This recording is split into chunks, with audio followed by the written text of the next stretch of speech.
السلام علیکم ورحمۃ اللہ وبرکاتہ۔ آپ کا دادا آپ کے لیے ایک نئی اسٹوری لے کر حاضر ہو گیا۔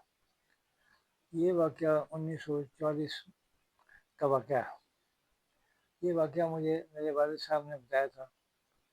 وہ 1944 میں برٹش آرمی میں ایز اے ٹیکنیشین ملازم تھے۔ برٹش آرمی کچھ لوگوں کو ٹریننگ کے لیے باہر کے ملکوں میں بھیجتی تھی۔ میرے والد صاحب کو بھی برٹش آرمی نے ٹریننگ کے لیے مصر کے ایک شہر جاوا سماٹرا میں بھیجا۔ کچھ دن ایسے ٹریننگ کرنے کے بعد میرے والد صاحب وہاں سے واپس آئے۔ گھر کے لیے کچھ سامان وغیرہ لائے اور ساتھ میں ایک ٹارچ بھی لیا ہمارے، اور واپس گاؤں میں آ گیا۔ اس گاؤں میں کسی نے آج تک نہ ٹارچ دیکھی تھی، نہ اس کے بارے میں کسی کو معلومات تھا۔ ساتھ والے 3-4 گاؤں جو تھے ان کو بھی اس بارے میں کچھ پتہ نہیں تھا کہ ٹارچ بھی کوئی چیز ہوتی ہے۔ لوگ اکثر رات کو دیا جلا کر یا لالٹین جلا کر سوتے تھے، اور عشاء کی نماز کے بعد تقریباً سب لالٹین دیے وغیرہ بجھاتے تھے، اور وہ تقریباً سب گاؤں جتنے بھی ہوتے تھے سب میں کپن اندھیرا ہوتا تھا۔ ہمارا گاؤں، کیونکہ ہمارے گاؤں کے پاس ایک جنگل، بہت بڑا جنگل تھا، اور ساتھ ہی قبرستان تھا، اور اس جنگل کے چاروں طرف 3-4 گاؤں اور بھی موجود تھے۔ لوگ وہاں سمجھتے تھے کہ اس جنگل میں اور یہ سارے جو قبرستان ہے اس میں سے جنات رہتے ہیں۔ سب گاؤں میں یہی مشہور تھا کہ جنات رہتے ہیں اور وہ بھوت ہیں، اور وہ ان کے بچے جو ہیں رات کو وہ شرارتیں کرتے ہیں، اور وہ چنگاریاں نکالتے ہیں اور شعلے نکالتے ہیں۔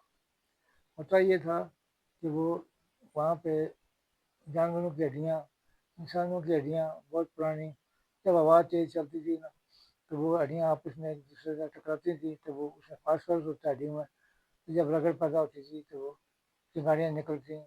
اور اس وقت گوپن نظر ہوتا تھا، چونکہ وہ چھوٹی چھوٹی چنگاریاں بھی ہیں نا وہ بھی کافی روشن نظر آتی ہیں، تو لوگ سمجھتے تھے کہ جنات یا بھوتوں کے بچے ہیں، یہ تنگ کر رہے ہیں، مستیاں کر رہے ہیں۔ ایک دن میرے والد صاحب کو اس کے دوست نے کہا کسی شادی میں جانا تھا، اور انہوں نے یہ بھی اندازہ تھا کہ وہاں شادی میں جائیں گے اور اس جنگل سے گزر کر ہی جانا ہے، واپسی بھی اسی جنگل سے ہوگی، تو انہوں نے سوچا کہ بھائی ٹارچ بھی ساتھ لے لیتے ہیں تاکہ وہ راستہ دیکھنے میں آسانی ہو جائے۔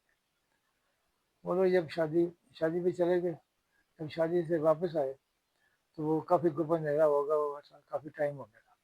انہوں نے آہستہ آہستہ وہ ٹارچ جاتے تھے، آن آف کرتے تھے، تو وہ جو تھوڑا راستہ نظر آتا تھا پھر چل پڑتے تھے، پھر ٹارچ آف کر دیتے تھے۔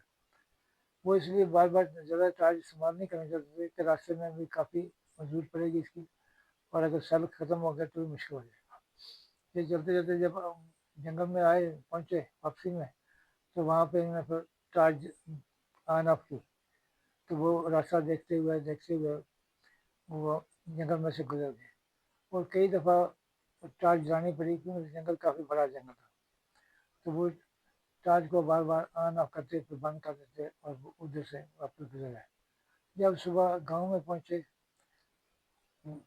تو صبح گاؤں والوں میں بھی شور مچا ہوا تھا، اور ساتھ والے گاؤں میں بھی شور مچا ہوا تھا کہ پوری رات یہاں جانے وہ جن کے بچے ہیں بھوت ہیں وہ رات بھر پوری چنگاریاں نکالتے رہے، اور وہ شعلے نکالتے رہے ہیں جنگل میں، اور وہ ان کو یہ اس بات کا کوئی اندازہ نہیں تھا کہ یہ جن بھوت وہ نہیں نکالتے تھے، یہ ٹارچ کا کمال تھا کہ ٹارچ کو بار بار آن آف کرتے تھے، تو اس سے یہ چنگاریاں نظر آ رہی تھیں روشنی، اس کو یہ سمجھ بیٹھے کہ یہ بھوت کے بچے ہیں جو ان کو چنگاریاں نکال کے شعلے نکال کے دکھا رہے ہیں۔ یہ ہے آج کی کہانی۔